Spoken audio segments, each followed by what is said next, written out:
Gue sering banget gue tahu teman-teman gue ini bercanda, tapi semacam menguji keimanan gue. Sering tanya, kalau misalnya Tuhan lu menebus dosa lu dengan disalipin, berarti setiap lu bohong dia disalipin lagi dong, gitu kan? Visualize apa yang lo mau capai, tapi sesuai dengan kehendak Tuhan gitu ya.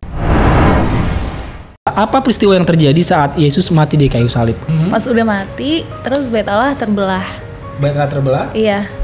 Betul, terus ada gempa dahsyat gitu. Ada gempa dahsyat, betul. Angin bertiup kencang, banyak deh. Luar biasa. Iya. Luar biasa ya. Cuman yang gue paling ingat ini yang Eloi Eloi lama sabachthani itu. Tuhan, mengapa kau meninggalkan aku? Menurut gue itu salah satu momen dalam Alkitab yang gue ngeliat Yesus ini fragile banget, menunjukkan kemanusiaannya gitu. Iya. Wow. Kayak kita relate kan, maksudnya kayak saat kita dikecewakan sama dunia ini, kita merasa Tuhan meninggalkan kita, padahal enggak gitu. Dan seorang Yesus tuh menunjukkan bahwa gila deh pokoknya, gila Tuhan kita nih keren. Di momen itu dia lagi nanggung semua dosa banget ya, sampai kayak dia merasa, Tuhan kenapa kamu meninggalkan aku? Apa yang kamu lihat dan kamu pelajari dari kisah itu? Gue sering banget gue tahu teman-teman gue ini bercanda, tapi semacam menguji keimanan gue. Sering tanya, kalau misalnya Tuhan lu menebus dosa lu dengan disalipin, berarti setiap lu bohong dia disalipin lagi dong, gitu kan? Dan ini mindset yang ternyata setelah gue 22 tahun dan even setelah gue katek, gue baru paham bahwa sebenarnya orang Kristen itu berbuat baik itu bukan untuk mendapatkan keselamatan, tapi itu sebuah respons terhadap keselamatan yang udah kita dapatkan. Selama ini gue kira gue melakukan sesuatu yang baik untuk mendapatkan sesuatu, which is keselamatan itu. Tapi setelah gue mengubah mindset itu menjadi oke, karena gue udah diselamatin, ya the least I can do adalah membuat dia senang. Dan itu jadi hari-hari gue tuh terasa lebih mudah untuk, walaupun kita nggak pernah bisa terbebas dari dosa fully gitu, maksudnya kita pasti ada kalanya kita jatuh, cuman jadi lebih mudah untuk kita kayak melakukan pertobatan itu gitu. Tuhan tuh nggak pernah sekalipun meninggalkan aku gitu. Even di saat aku merasa aku kayak nggak layak deh dikasih Tuhan, tapi justru disitulah Tuhan makin peluk aku gitu.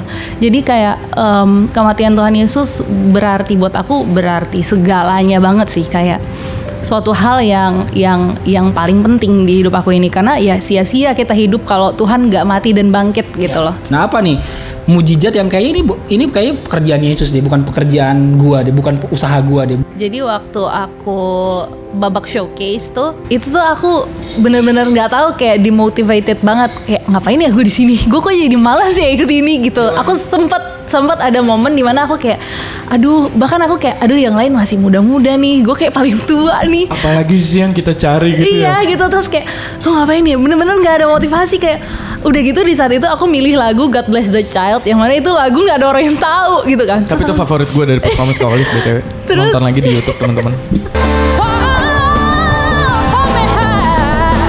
Terus habis itu aku bener-bener seminggu sebelum showcase pertama itu aku yang kayak, Tuhan kok gue nggak semangat ya, kok gue males ya di sini ya gitu. Sampai aku kayak bener-bener nggak tahu mau ngapain. Aku ingat aku pernah dengar satu pendeta wanita, dia pernah khotbah tentang visualize apa yang lo mau capai, tapi sesuai dengan kehendak Tuhan gitu ya. Jadi setiap hari selama seminggu sebelum showcase itu, aku cuman gini, Tuhan lagu ini tuh nggak ada yang tahu. Terus sebelum tidur aku selalu visualize kayak, oke, nanti pas showcase gue bakalan nyanyi kayak gini. Bener-bener aku visualize setiap detiknya, sampai aku visualize nanti juri-juri bakalan standing ovation dan lain-lain, dan gue bakalan nyanyiin lagu ini keren banget, dan aku beriman bahwa itu akan terjadi. Dan aku nggak pernah nyangka di hari showcase itu beneran terjadi. Dan bahkan adik aku sama mama aku, mereka sampai bilang kayak, kita ini udah bertahun-tahun ngeliat kamu nyanyi, tapi kita nggak pernah ngeliat kamu nyanyi segila itu. Dan aku percaya itu roh Tuhan yang mana yang selama seminggu itu aku percaya bahwa gue bisa kok gitu. Semua juri juga standing ovation, dan itu semua karena Tuhan gitu.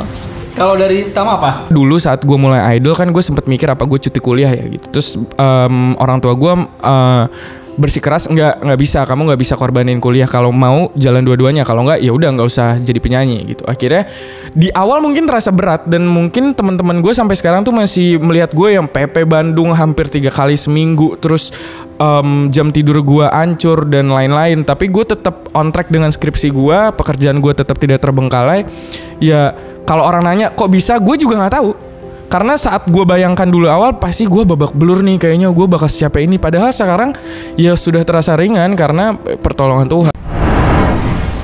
Buat teman-teman yang mungkin lagi overthinking, lagi mikirin banyak hal yang bikin jadi down atau jadi sedih, daripada kalian pikirin sendiri dan bikin stres, lebih baik kalian hubungin nomor di bawah ini karena ada sahabat 24 yang akan berdoa untuk kalian.